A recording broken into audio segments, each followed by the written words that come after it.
শিল প্রভুপাদ খুব সহজ একটি উদাহরণ দিয়ে আমাদেরকে বুঝিয়েছেন। ধরুন, আপনার একটি গাড়ি আছে।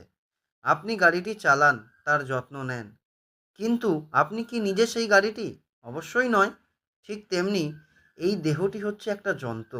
আপনি হচ্ছেন সেই ড্রাইভার বা আত্মা, যে এই দেহের ভেতরে বসে আছে।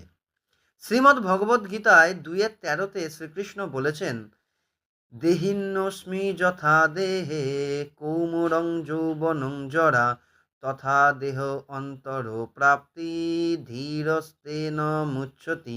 অর্থাৎ, আমাদের শরীর শৈশব থেকে যৌবন, যৌবন থেকে বার্ধক্যে পরিবর্তিত হয়, কিন্তু ভেতরে আমি বা আত্মা একই থাকে। শরীরটা মরে যায়, কিন্তু আত্মা অবনীশ্বর।